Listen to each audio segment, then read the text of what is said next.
महाराष्ट्र क्रांती news, आवाज सर्वसामान्यांचा। मोहदा जोगिनकवडा तांडा येथील विद्यार्थ्यांना शालेय साहित्य वाटप, सामाजिक न्याय दिनानिमित्त उपक्रमास उत्स्फूर्त प्रतिसाद। जोगिनकवडा येथील आदिवासी तांडा वस्तीवरील जिल्हा परिषद शाळेतील विद्यार्थ्यांची परिस्थिती अत्यंत हलाखीची असून अनेक विद्यार्थ्यांकडे सध्या साधा दप्तरासाठीही पैसा उपलब्ध नाही। या पार्श्वभूमीवर सामाजिक न्याय दिनाचे औचित्य साधून दिनांक 25 जून रोजी एक स्तुत्य उपक्रम राबविण्यात आला। मुख्याध्यापक कैलास मडावी आणि सहाय्यक शिक्षक पेठे सर यांच्या संकल्पनेतून विद्यार्थ्यांना स्कूल बॅग, पेन, पेन्सिल, वह्या आणि गणित व मराठी विषयांच्या कृतीपुस्तकांचे वाटप करण्यात आले।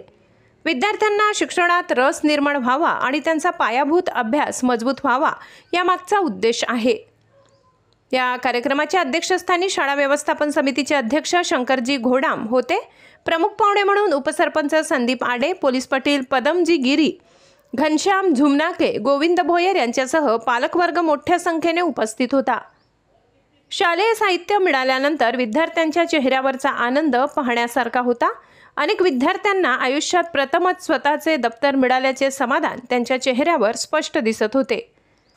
या उपक्रमाची मोहदा केंद्रातील केंद्रप्रमुख हितेश राठोड आणि सर्व शिक्षकांनी मुक्त कंठाने प्रशंसा केली। ग्रामीण व आदिवासी भागातील शिक्षणाची गती वाढविण्यासाठी अशा प्रकारचे उपक्रम निश्चितच प्रेरणादायी ठरतात। शाळेतील शिक्षकांनी विद्यार्थ्यांसाठी केलेले हे कार्य केवळ शैक्षणिक मदतीपुरते मर्यादित नसून ते सामाजिक संवेदनशीलतेचे उत्कृष्ट उदाहरण ठरले आहे। महाराष्ट्र क्रांती न्यूजसाठी वीरेंद्र चव्हाण, कळंब तालुका प्रतिनिधी।